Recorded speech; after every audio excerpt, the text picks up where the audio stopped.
This is Scott the Fix-It Guy. Today we're dealing with a Whirlpool washing machine that won't spin and it won't drain. And this is a really easy fix.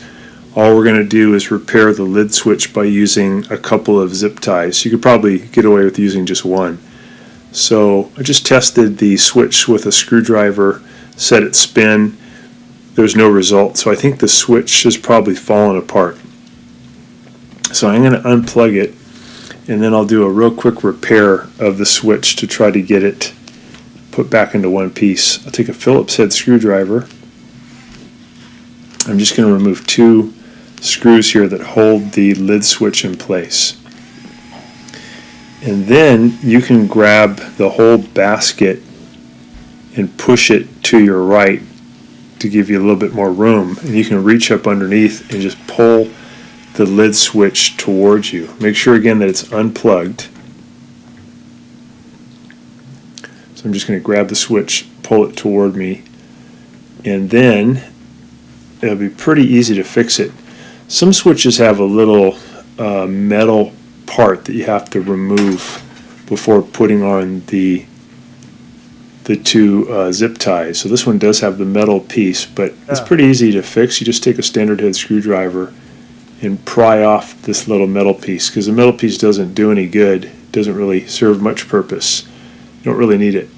So I'm just going to pop it off, and the switch case has kind of fallen apart into two pieces, so it doesn't click anymore, and that's because the glue failed. So I'm going to use the zip tie to take place of the glue.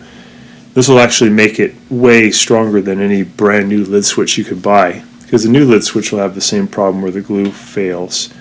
So I'm going to wrap around the zip tie. I'll pull it as tight as I can, and then I'll use some pliers to pull it even tighter. Then I'll just cut away the excess. So one zip tie will be fine. I like to use two. I put them about maybe a 1/4 inch apart. Just pulling that tight, again, just with my finger strength, but I'll use the pliers to go a little bit further, maybe like two clicks on the zip tie further. You can feel it as you go a little bit further, it gets tighter. The reason these switches fall apart is the glue just gets old and breaks, or the lid falls so quickly that the little pin on the lid actually breaks the glue. Sometimes the lid will slip out of your hand and just fall too fast. So I'm going to put another one in to make it twice as strong. But some of the YouTube viewers have actually fixed this with other things. If they didn't have the zip tie, a few people just taped it shut, which would work. Somebody used a garbage tie that worked. So anything that'll keep the two halves of the lid switch pressed together. But a zip tie is super strong, so I think that's the best way to go. And they only cost a couple pennies. Great little invention. So I'm just pulling that second one really tight with pliers, and then I'll use some diagonal pliers. You could use scissors or a razor knife to cut off the excess. And then we just put the switch back into position and we tighten the screws, and you're done. And you don't need that many tools, and this will only take you probably 15 minutes max.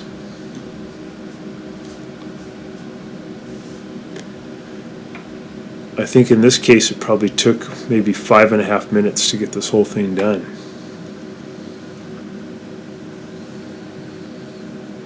So we're just zipping in those Phillips head screws. And unless the lid switch is working, it won't drain and it won't spin. So this actually gets both of those functions going for you.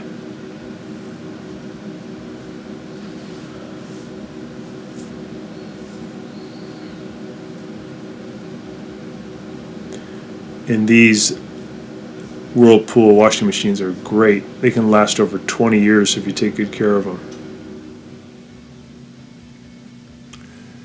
But a pretty common thing that breaks is that lid switch.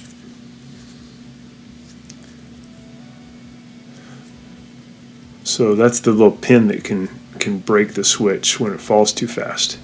Okay, we're going to plug it in, make sure it's going to work.